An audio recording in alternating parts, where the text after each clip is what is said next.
Video போறதுக்கு முன்னாடி கீழே இருக்க சிவப்பு கலர் சப்ஸ்கிரைப் பட்டன் அழுத்தி எங்க சேனலுக்கு சப்ஸ்கிரைப் பண்ணுங்க. பிக் பாஸ்ல நேற்று எபிசோட் பார்த்துட்டீங்கன்னா ரொம்ப ஹாட்டாவே போனிச்சு.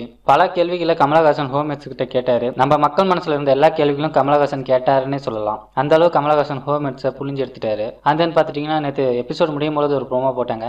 அதில் ஒருத்தங்க மாற்றி நாமினேட் பண்ணிக்கிட்டே இருக்காங்க. ஃபைனலி பார்த்தா ஹோம்மேட்ஸ் எல்லாருமே நாமினேட் ஆகுறாங்க இந்த வாரம் எவிக்ஷனுக்கு. அந்த விஜய் டிவி அவங்களோட ஃபர்ஸ்ட் ப்ரோமோவை இன்னைக்கு ரிலீஸ் பண்ணியிருக்காங்க.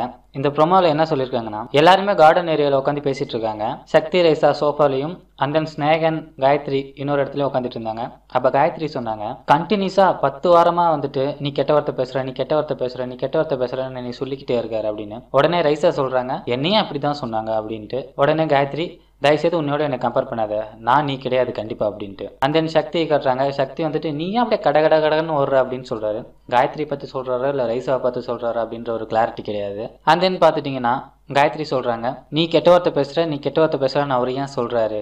என்னை திருத்துறதுக்கு எங்க அம்மாவுக்கு மட்டும்தான் உரிமை இருக்கு, வேற யாருக்கும் உரிமை இல்லை அப்படின்னு சொல்றாங்க. இந்த வார்த்தை பேசிட்டு இருக்கும்போது ரைசாவோட வார்த்தை குறுக்க வருது. பட் அதுக்குள்ள இந்த ப்ரோமோவை முடிச்சிடுறாங்க. கமலஹாசனை எதிர்த்து பேசுற மாதிரியான காயத்ரியோட இந்த ஆக்டிவிட்டி சுத்தமா சரியில்லாம இருக்கு இந்த ப்ரோமோல. இந்த ப்ரோமோ வச்சு பார்க்கும்பொழுது நெக்ஸ்ட் டார்கெட் வந்துட்டு ஒன்னா காயத்ரி இல்லாட்டி ரைசாவா இருக்கும். ஏன்னா காயத்ரி எதிர்த்து பேசுறதுனால ரைசாவை எல்லாரும் ஓரங்கட்டுவாங்க கண்டிப்பா. அது இல்லாம இப்ப வேற ஓவியாக்கு ரைசா கொஞ்சம் சப்போர்ட் பண்ணாங்க. எல்லாரும் செஞ்சது தப்புன்னு சொன்னாங்க. இதை கண்டிப்பா அக்செப்ட் பண்ணல யாருமே. அப்ப ரைசா சொல்லும் பொழுது கண்டிப்பா ரைசாவை இந்த டைம் டார்கெட் பண்ணுவாங்க அப்படின்னு தோணுது. காயத்ரி கமலஹாசனை எதிர்த்து பேசுனது, கமல் சொன்ன கருத்துக்களை எதிர்த்து பேசுனது வந்துட்டு ரொம்ப தவறான விஷயங்களா இருக்கு. கண்டிப்பா வந்துட்டு எல்லாரோட நலனுக்காக தான் கமலஹாசன் இந்த கேள்வி கேட்கிறாரு. அது கூட புரிஞ்சிக்க முடியாம கமலையே திரும்ப எதிர்த்து பேசுற மாதிரியான பேச்சுகள் பேசுறாங்க காயத்ரி. வெயிட் பண்ணி பார்ப்போம் இன்னைக்கு எபிசோட்ல என்ன நடக்க போகுது.